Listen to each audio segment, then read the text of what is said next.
Push. Go on, a nice big one in there. Oh my God! Yes, she's out. Oh my She's God, beautiful. Oh There you go.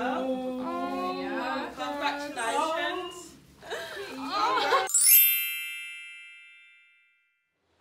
Hi guys, and welcome back to my channel. Welcome back to my channel. Yeah, welcome back to my channel. Oh, anyway, today's video is going to be a labour and delivery story time.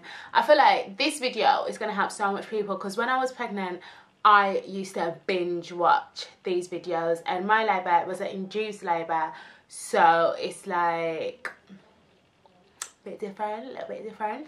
So yeah, let's get into it. So when I was 38 weeks pregnant, I'll tell you a bit of a backstory because you know I always have to give you the full tea. So when I was 38 weeks pregnant, I went to France. I know you're not meant to travel past like 32 weeks, but girl, don't apologise to nobody, why? Joking. So yeah, I went to France and it was just like a bit of an unwinding trip. I went to pray, you know, I was spending the last moments of my pregnancy in the hills and I was just loving it really. So I went to France, and when I was in France I was doing so much walking. Like every night I would have like really severe Braxton Hicks, like very severe Braxton Hicks, like to the point where I thought, is this like early labour? What the fuck, right? And then come back from France, and then I moved from my apartment back to my mum's because the plan was, obviously when I first come out of hospital with the baby, because I don't want to be on my own in the apartment with a newborn, I'm going to come and get some assistance from my mama. So yeah, I moved back to my mum's, and yeah, so I abandoned my car. Like I was like, I'm not driving nowhere. Like I'm gonna walk everywhere I can physically walk, and then if it's not like within walking distance, aka like if it's more than a 20-minute walk, I'll just have to drive, right? So I went to the nail shop by my house. Okay, fast forward to the 25th of October. I went to the nail shop by my house, and then I went to like, there's like a retail park by the nail shop, and I went and got some last bits for the baby. So went nail shop, went and got some last bits, and on my way home I was carrying my bags and I literally just fell over. I literally just fell. It was like someone had a juju doll and just pushed me. I didn't fall over the curb. I fell on air, like, and I fell so bad. Like I cut my hand, I cut my knee, not my foot. I cut my knee, and I actually cut my ankle. I don't know what shoes I was wearing to cut my ankle, but I cut my ankle, right? So it was a really bad fall. And I remember when I fell, I was like, what the fuck? Like, how did I just tumble over like that, right? But I got up and I walked home, and I told my mum, oh my God, I fell over. So she was just like, don't worry about it, because you know, she was just like, don't worry about it. So I had a shower and I went to sleep, and at this point I was very heavily pregnant. I'll try and insert a picture somewhere. I was very heavily pregnant, and literally I felt like the baby would blink and I would feel her move. Like I could feel every single movement at this point. Pardon. Yeah, I could feel every single movement at this point. So I went to sleep, and from 2 p.m. till like 7 p.m. I didn't feel no movements. So I was like, that's a little bit odd. So I was a bit bummy. So I phoned the hospital and I was like, hello, I had a fall earlier and I haven't felt no movements. They was like, have you been bleeding? I was like, no. And they was asking me questions, and they was like, oh, come to the hospital, we'll check you out. So I went to the hospital, they listened to the baby's heartbeat and stuff. I'll insert clips here because I've got some clips. Me and Sasha went to the hospital, they checked the baby's heartbeat and whatnot, and the baby was fine. The baby was moving fine at the hospital. My little actress daughter started playing up.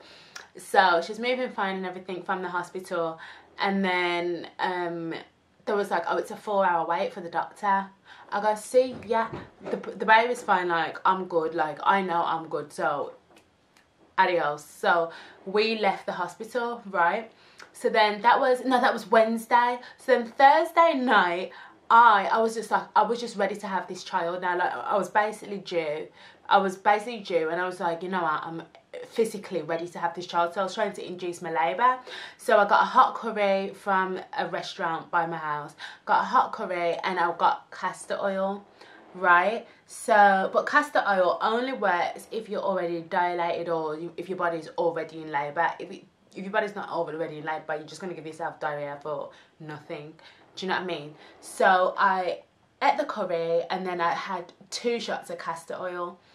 Then I remember that night, that Thursday night, I was on the toilet all night, and I was having what was to me, obviously there weren't contractions. Now that I've had real contractions, there wasn't contractions, there was like Braxton Hicks. So I was having Braxton Hicks like every 6 minutes. So I was like, yeah man, I'm in labour. I'm in labour. So that happened till 8 in the morning. At 8, I phoned the hospital again, and I was like, hello, explain what was happening. Didn't tell her I had like castor oil or anything. And she's like, oh yeah, it sounds like you're getting early labour. When your contractions are a little bit closer together, come in. So I was like, yeah man, I'm about to have this baby. Woo! I was like, I'm gonna get some sleep. I'm gonna get some sleep. I'm gonna be pushing later. Like I was proper winding myself up, like I'm about to have this child. So then I woke up. I went to sleep at 8. I woke up at 12. Tell me why. When I woke up, there was nothing. There was absolutely nothing. There was no contractions, nothing. And then in my head, I had convinced myself the baby wasn't moving. Like she was moving, but I just convinced myself she wasn't moving. So I found the hospital again, and I told them I was having contractions. Now everything's stopped, the baby's not moving. So they said come in again. So I went in, and this time I proper dramatised the whole thing. Like I proper exaggerated my whole life. I was just like, she's not moving. I was like, I was just bleeding. I wasn't bleeding. No one do this, because what happened to me next taught me my lesson. I was bleeding. I goes, yeah. He's like, as the blood stopped, I goes, yes. These times the blood does not exist. I was lying through my teeth.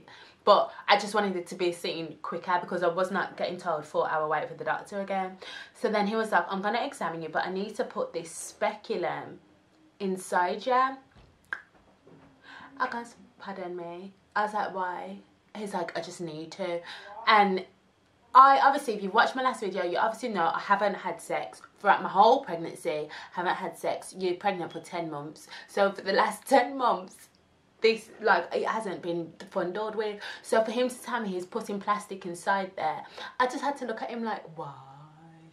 Are you, like, are you sure it's like necessary? And he was like, yeah, I'm gonna put it in. And then so he put some lube on it, you know, done his thing, and I was like, no, take it out, take it out. I was like, there's no blood, there was no blood, there was no blood, just take it out, just take it out. So he took it out, and he's like, oh look, it's clean. He's like, it's like I didn't even put it in, it's just like a little bit of your discharge. I was like, oh okay, thank you so much. And then he was like, look, like, because you're full term, this is your 2nd time in hospital this week, our policy is when you come into hospital twice, when you're full term, we can induce you.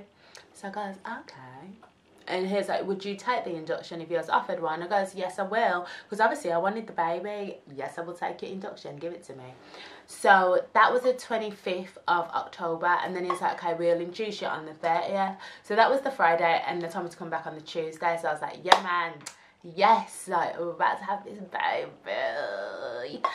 So I went home, and all that weekend I slept. I was just like, I just need to catch up on my sleep, because I'm gonna have this baby. Like I'm gonna need all my energy to push. I pushed for 20 minutes. Okay, let me not ruin it for you guys. So yeah, so it's like, yeah, go home and come back on the 30th for induce your labour. I was like, thank you Jesus.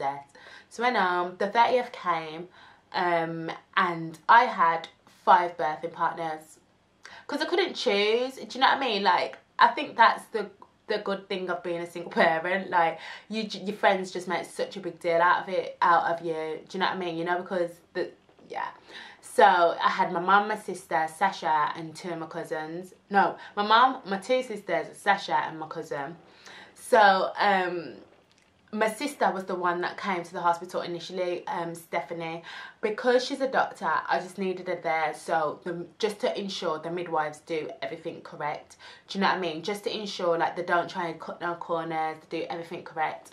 So we went to the hospital, me and Stephanie, got there about 11, and it was decided that I'm going to have the pessary to induce labour. So she put it in at 1. And that was another struggle. But I would tell Dad, like, I went through my birth plan with her, I told her, you know, I don't want no one to check me. I don't want no one to touch my vagina unless completely necessary, and you still need to ask me. Do you know what I mean? I told my sister the rules, I told my mum the rules. Like, we're really doing labour my way. That's the way I was seeing it, because it's my labour. Do you know what I mean? I think people don't realise their rights when they're going to labour, but you really, if I tell you cannot touch me, you cannot touch me. Do you know what I mean? Right, so so she put it in at 1 o'clock. She put the pessary in at 1 o'clock, and she said lay down for half an hour and then you're good to go. Like, you can walk around the hospital, you can walk around, da, da, da. So at 1:30, I was like, let's go to Nando's, because the hospital that I had my daughter in, there's a new Nando's up the road. So I was like, we might as well walk to Nando's, we can get food and we're walking, so, you know, we're bringing on labour more. Right, so we walked to Nando's, and I swear to God, guys, I kid you not, by the time I got to the door of the hospital, I was having period pains. And I said to my sister, I go, Stephanie, I think it's working already. She was like, it could never. She's like, it hasn't even been in an hour. It could never be working already. And because the woman said, you know, you might get cramps and contractions, but they might be fake, like, she just made it sound like this is going to bring on fake contractions, right? So I was like, okay. So we walked to Nando's. Guys, by the time I got to Nando's, I was in so much pain. Right, I ordered my food and I was just like, Stephanie, something isn't right. My food come and I couldn't even eat. That's how much pain I was in. Like, I was having contractions. By this time it was 2:03, because I remember I looked at my clock, it was 2:03. So I went and brought this, actually. I went and brought this because I forgot my Vaseline at home, and if you know me, like, I need my lips to be moisturised 24/7. So I went and brought this Vaseline from Wilkinson's, and then I went to Next and brought some boots because my feet were freezing, because I had on flip-flops like a dunce. And then we walked back to the hospital, but on the walk back to the hospital, that's when the contractions, like, intensified, like, because the thing with the pessary is you don't have the early contractions. It just goes straight to the painful ones. Do you know what I mean? It's just straight intense labour. There's no seeing it in slowly. That's why they say labour is worse when you get induced, because you don't get, like, it's your body's forced to go in labour, so it goes straight away bad. So I remember walking back to the hospital and I was crossing the road and I started to have a contraction in the middle of the road. Best believe the man had to emergency brake, because I was never walking through a contraction. Like, if you've ever given birth, you're not walking through them contractions. Do you know what I mean? You can walk while you're having them, but when you have them, you have to stop, do your breathing techniques and carry on. So that's what I was doing all the way back to the hospital. I remember it got so bad, I went to the lamppost and I held onto the lamppost. I was like, Stephanie, I'm not going nowhere. She's like, what are you talking about? I was like, I am not going. Like, you're gonna have to go and get a wheelchair because I can't walk anymore. I was causing such a scene in the street. She was like, because she's obviously a doctor, so she's done this before, and I'm her sister. She's like, Leah, get to the hospital now. She's like, if you can't have your baby on this street, if you have your baby out, it's too cold, get to the hospital, because she thought, shit, then this baby's coming. So I got back to the hospital and I was like, yeah, I just need a bath. That's how you know I was in pain, because me going to the hospital is bath. But I was like, I just need a bath. So we ran a bath and I went in the bath and I was in the bath for like an hour. I kept undoing the tap and redoing it again, like undoing it and refilling it with hot water. So I come out of the bath now, and I come out of the bath, sat on the bouncy ball, bouncing on the ball. My mum come. My mum looked at me and she goes, this is not labour, Aaliyah. I'm going. I goes, what do you mean you going? I need your moral support. You're going where? She's like, I'm going to get food, back in a bit. See ya. So my mum got off. So I was like, okay, cool. Okie dokes. Then, so we're out at 6:30 now, 6:30 p.m. Right? My mum's got off and Stephanie was like, look, I'm going to go put the boys in bed, her kids. I'm going to go put the boys in bed. If anything happens, I'll come straight back. Okay? So I was like, okay, cool. And so for like an hour I was in labour in the induction ward on my own, right? Then Sasha was like, what you doing? And I was like, I'm in hospital. She knows I was in hospital, but she was like, you having pain? I was like, yeah. And then she was like, all right, I'm coming to hospital right now. So Sasha and Rhiannon came to the hospital, and this is when the pain like really intensified. My mum came back to the hospital and she was like, okay, let's go for a walk. Like, if you're in pain, let's go for a walk because it will bring on labour quicker. So we started walking around the hospital. We found some stairs and my mum was like, go walk right to the top and right to the bottom twice. Guys, I walked up 7 flights of stairs twice. And at this point, I was having contractions every 2 minutes for 40 seconds. So I was in active labour. I had no pain relief and I was just walking, banging out the walks. When I'd have contractions, I would stop, I would breathe. I was using all my hypnobirthing techniques. I was doing really well, right? And then I remember after I walked up and down the stairs, I was done out, chat. I remember I looked my mum in the eye and I was like, I just goes, I'm in so much pain. I'm in so much pain. I was like, I can't do this. And then I was like, no, Leah, you can. You've got to back it. You've got to back it. Like, she's going to come out tonight. You've just got to back it. You've just got to back it. Right, so we went back onto the induction ward. And at this point, I'm in antagonising pain. Like, I can't, I'm just like, what the fuck? I'm bouncing on the thing, bouncing on the birth ball. And then the midwife comes around. She's like, do you want any painkillers? I goes, listen to me. I was like, what's your name? She's like, Leah. I goes, Leah, I'm in so much pain. I was like, I don't want you to check me because it's not that bad. I said, I've done hypnobirthing, I've done pregnancy yoga, so I do believe I'm in labour, but the way I'm handling it so well is because I've been training for it for the last how many months. So I was like, Leah, I need some gas in there. I was like, I know you're not going to let me have it unless I let you let me check you. I let you check me, but I don't want you to check me at the moment, but please, I need some pain relief. Like, I am in active labour. I'm having contractions every 2 minutes. So she was like, I can't. She was like, unless you let me check you, Leah, I literally cannot give you anything. Then she just walked off. And I called her back. I pressed the buzzer and I called her back and I was like, Leah, I need something. Like, I'm in too much pain. Like, you can't tell me you're not giving me nothing. I need something.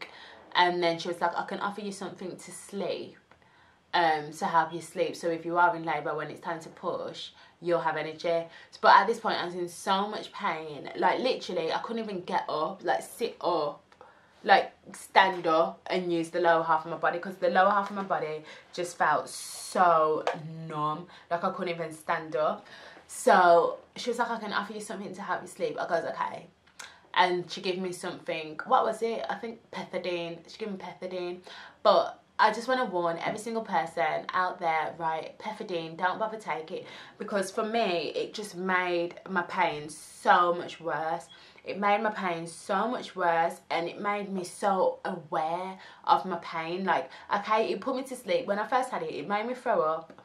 Then it put me to sleep. But then when I woke up, it was like the pain was like 50 times worse. It was like period pain on steroids that, oh God, it was terrible. And this is when I said this was the worst hour of labour. Like, I was screaming down the induction ward. I was screaming and everyone was getting cussed. Everyone was getting cussed.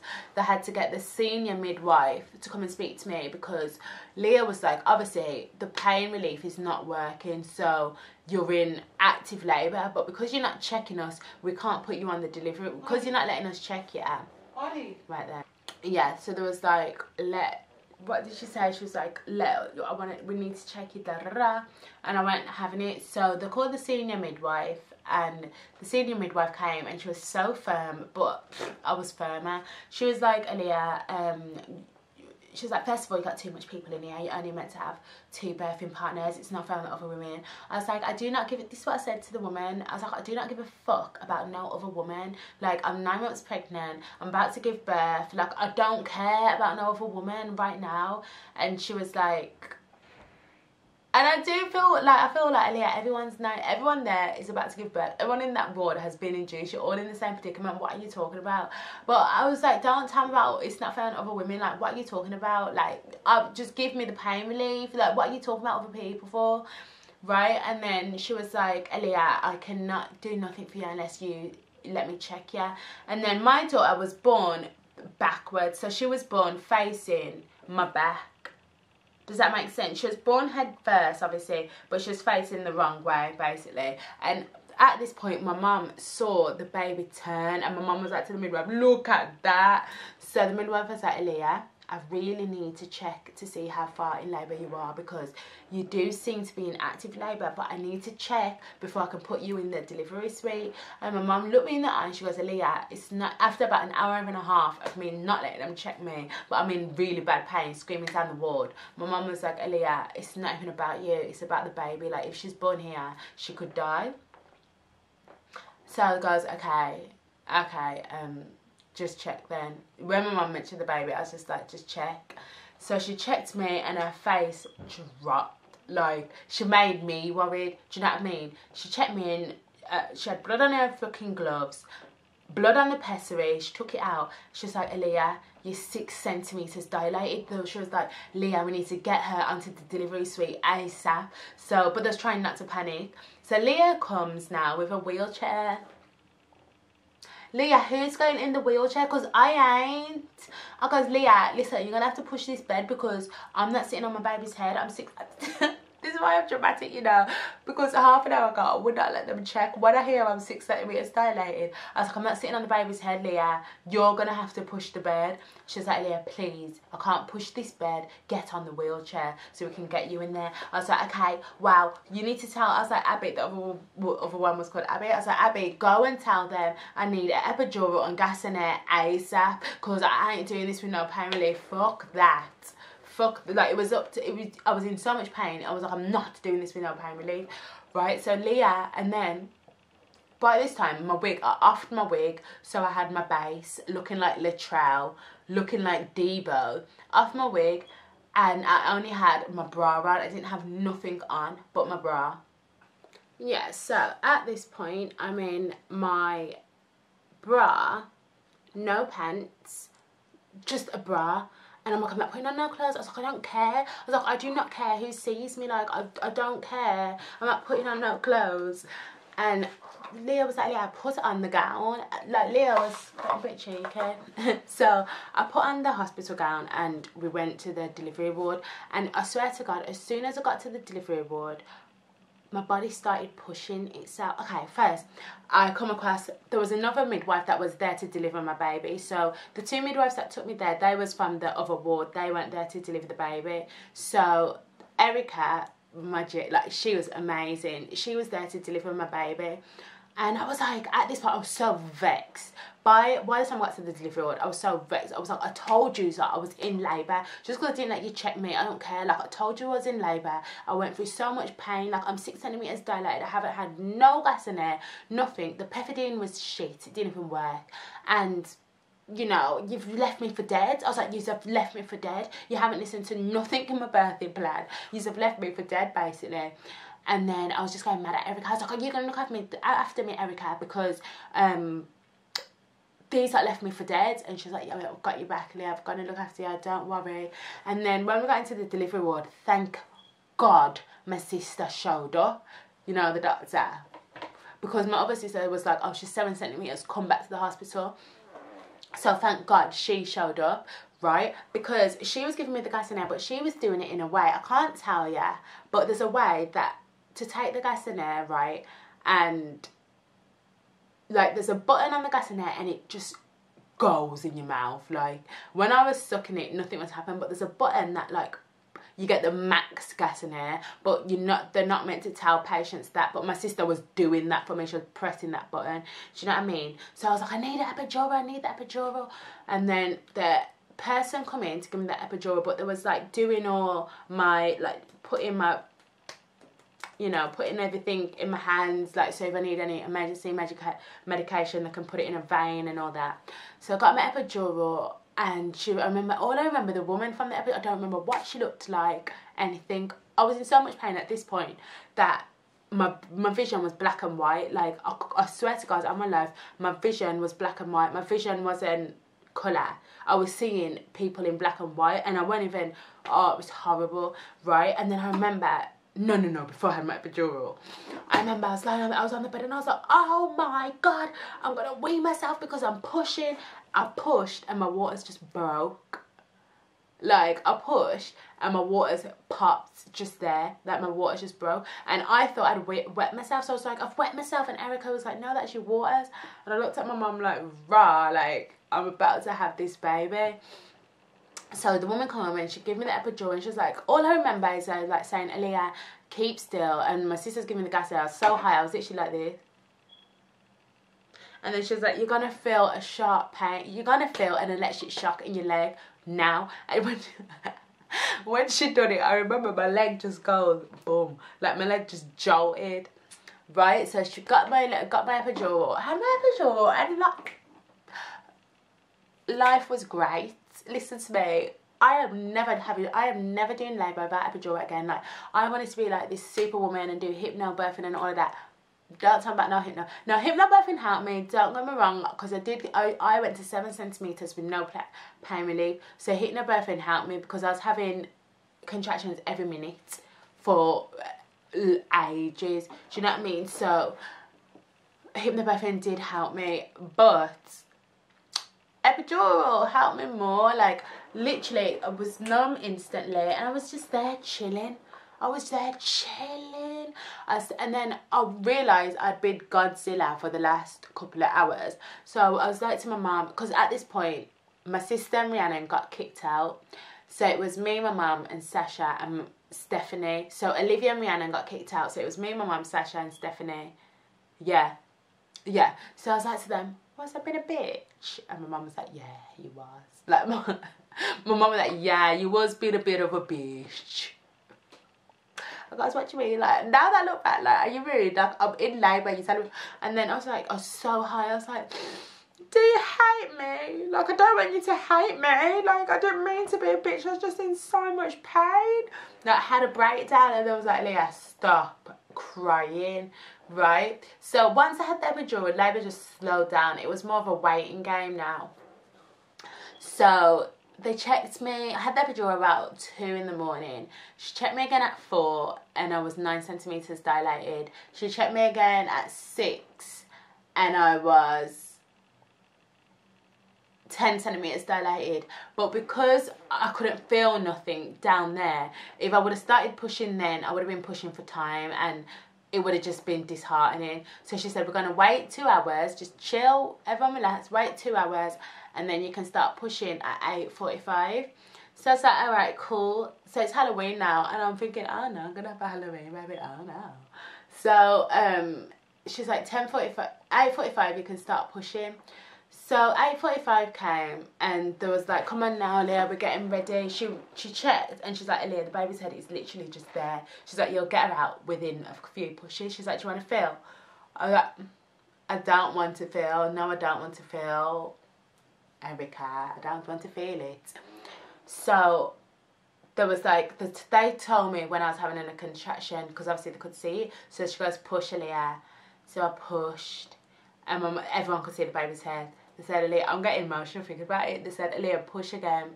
So I pushed, and then her head was there. There was like one more push, Aaliyah.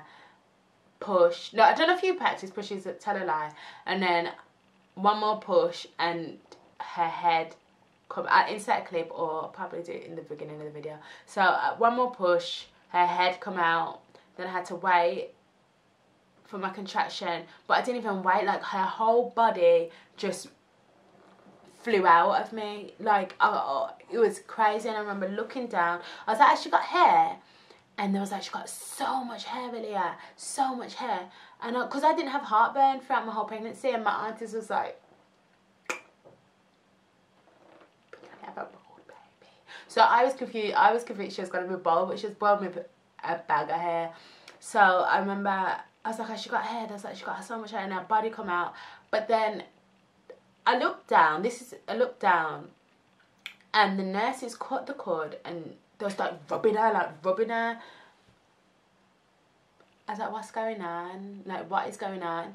And there was like nothing, like there was, no one was talking, everyone, Sasha was like, congratulations. Sasha was crying like, congratulations. My mum was like, she's beautiful, Aria, she's so beautiful. And my sister was like, she's so beautiful, Lilia.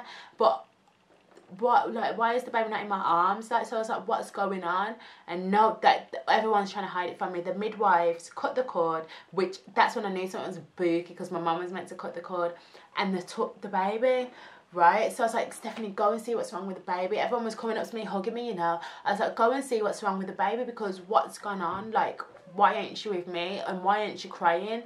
So they went to see what was wrong with her. They pressed the panic alarm. Loads of doctors come rushing in. She cried. I was like, this drama queen. Then they give her to me, and I was like, I remember they put her on my chest, and I was in so much shock. I was just like, oh my god. Chest, everything was well, and we made it. Me and my bubby, we made it. And yeah, thank you so much for tuning in. I'll see you guys in my next video. Bye.